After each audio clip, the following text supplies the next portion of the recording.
May the words of my mouth and the meditation of all our hearts be acceptable in our sight, O Lord, our strength and redeemer.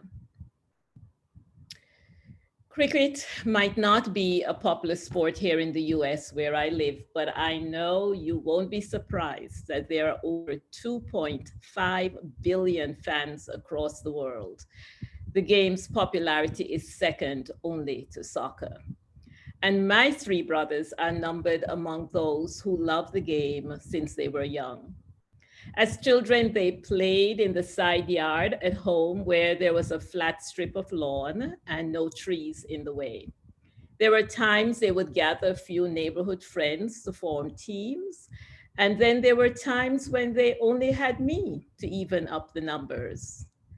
But believe me, they had to be really desperate to ask me to play because I had only a tiny bit of knowledge about the game and a great deal of fear of being hit by a cricket ball. Now, I know I don't have to describe how painful it is to be hit by a cricket ball traveling at high speed. And since my brothers did not have any of the protective gear like arm guards or pads or helmets, I was not a willing or enthusiastic cricketer. It took a lot of begging and threats to have me join their game. And then they would have to wait until I put on layers of extra clothes that I hoped would provide some protective padding. And because these were hardly adequate, I ended up playing a version of dodgeball in the middle of their cricket game to the frustration of my very competitive brothers. I did a lot of ducking while I was fielding or at bat. Being properly prepared for the things we do in life requires appropriate attire and the correct tools to get the job done. It is true for sports like cricket or hockey. It's also true for our learning, hence the book and school supply lists students receive around this time of year because we know both teachers and students are at a disadvantage when they lack adequate resources. Consider those who work in healthcare, agriculture, trade, sales, transportation. Think of crafters, musicians, chefs. Think of those who put their lives in danger to defend and protect. Name a position, a job, a role, a responsibility you may take on, and likely there are specific things recommended to do and have so that the job can be done well and safely. The work of the disciple also requires the correct gear. In the section of Paul's letter to the Ephesians that was read this morning, Paul tells the members of the church to be ready for opposition and struggle. And the dangers and pitfalls they faced came from more than the people in their families and community who had rejected and harassed them because of their faith. According to Paul, what they were dealing with were spiritual forces of evil that did not want God's people to be effective workers and witnesses for Jesus.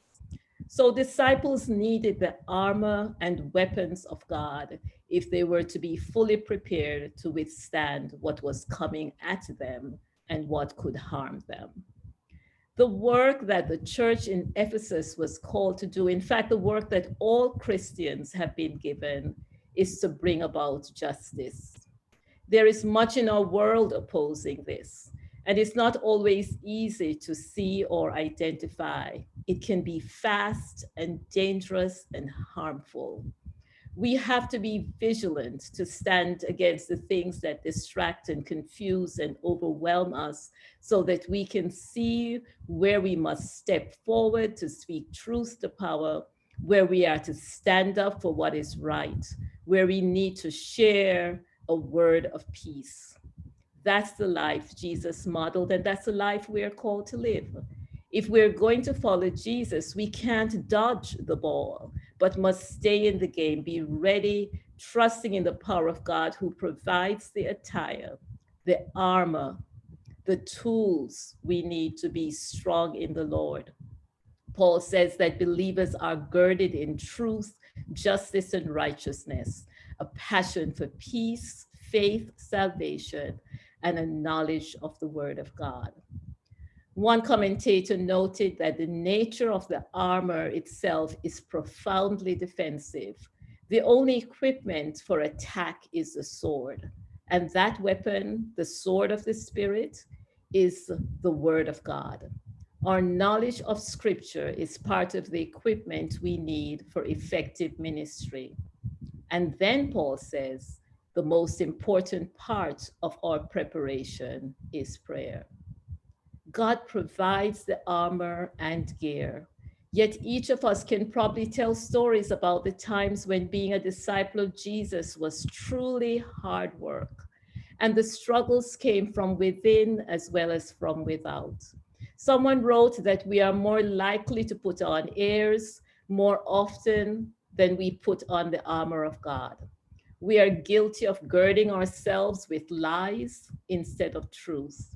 We try to protect ourselves with arrogance, superstition, and self-reliance instead of righteousness, faith, and God's gift of salvation.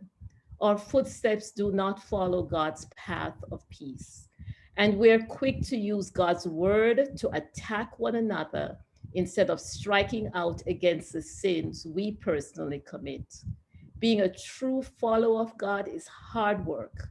It is often a battle, and we do need help. Paul names one other aid that helps us in the fight.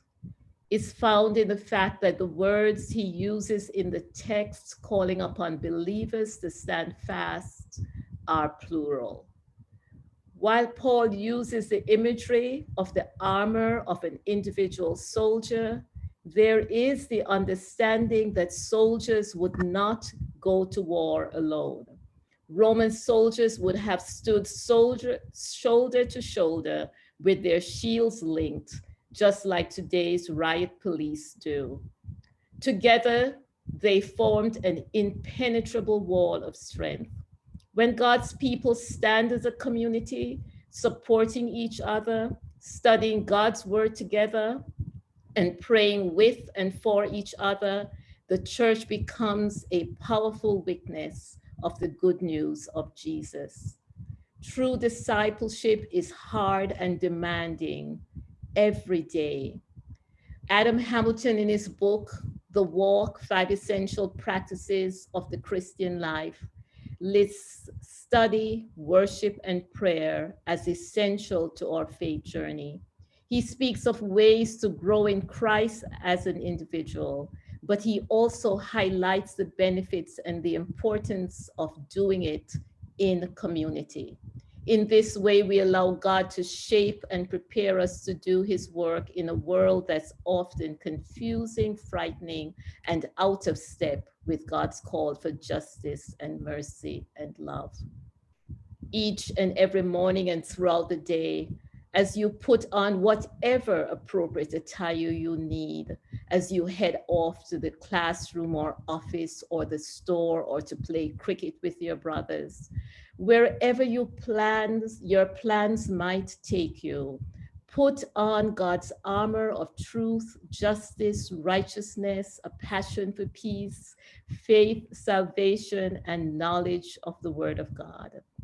And let us journey together as a community of faith, praying together, praying for each other, praying for our world, so that we may strengthen and encourage each other, deepen our love and power, and empower our witness.